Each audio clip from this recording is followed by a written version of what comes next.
It's Tuesday night, and I have a Whoop Whoop Wednesday joke for you. It's a real short one. But today I went to the dentist, and nothing was really done except an X-ray of this dead tooth, and the bone and all that up in here is all infected. So he gave me a prescription for super duper amoxicillin, and I'm supposed to go back Thursday to have this extracted, and hopefully it can clear this up. It might clear up my sinuses. It might make that hot and cold feeling that I get, might get that taken care of, and I'll look more like a jack-o'-lantern, but I won't have to worry about breaking it anymore when I'm eating something.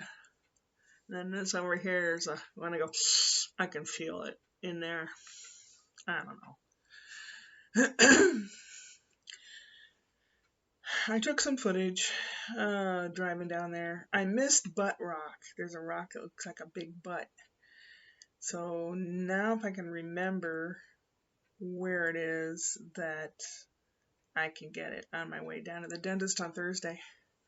And I'll combine the footage and all that. But today I stopped at Walmart, Home Depot, and Hobby Lobby, and just milling around. I ordered a British style teapot in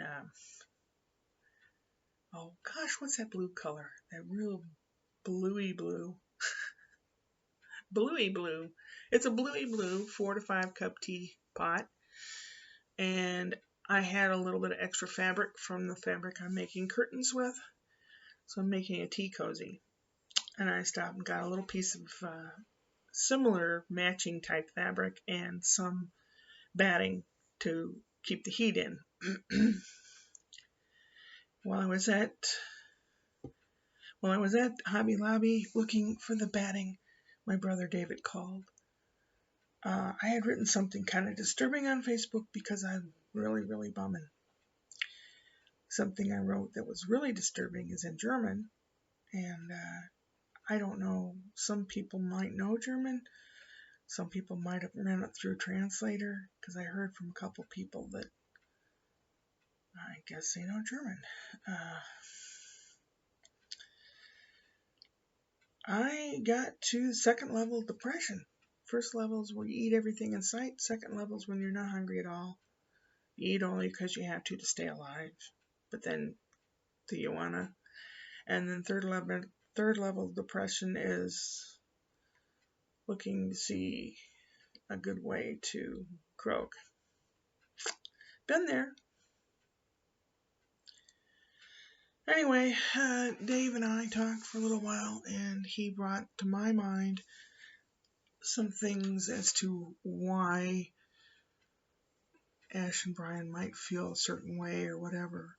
And obviously she had a different relationship with her mom, and her mom passed before I got out here, which I really wish I got to know her better. I think I would have started off better instead of just some yokel from Missouri plucked in here. And that's what I feel like. And Brian is embarrassed to be around me because I don't dress nicely, and I don't doll myself up. I just see what you see is what you get. Can't talk anymore. Yay, can't talk any less either. But the houses the keys are handed over to new owners on Friday. So I'll have to get my final utility bills and not worry about that place anymore. Now there's stuff there that was left behind, and I think about it, yeah, and I bum out about it. And I wasn't in the right mind when I left either, because there was drive-by shootings and violence and crap started up. And I was just, it's like, let's go. I don't know what possessed me. But anyway, David and I were talking, and he was suggesting that I try to look at it from their point.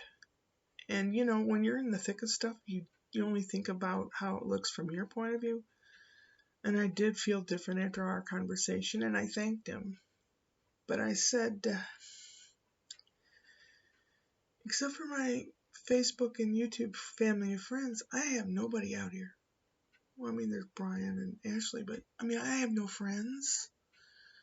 I have no organizations. The meetup for speaking Italian in Missouri was only $6 a year. That way it keeps the web page up. Here it's $20 each time if you want to go, and you have to go all the way downtown LA. That's like an hour and a half drive one way, and it's just not worth it. As long as I can look at stuff on YouTube and absorb Italian that way. I don't know. Anyway, and you would think there'd be lots of community theater out here. There's none.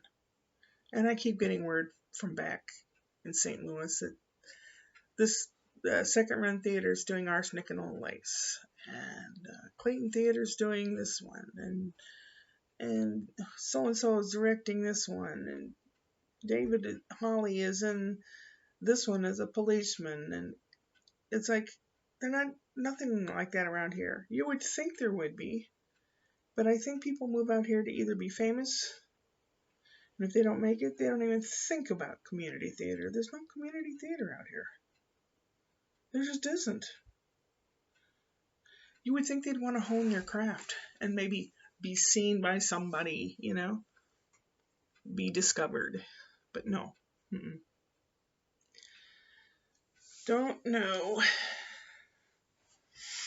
I have a list because this is about the 12th time I've taped this.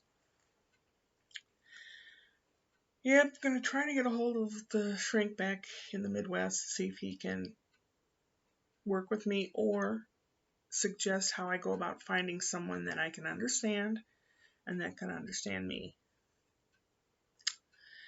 The baby, I get to see his little chubby face in the morning,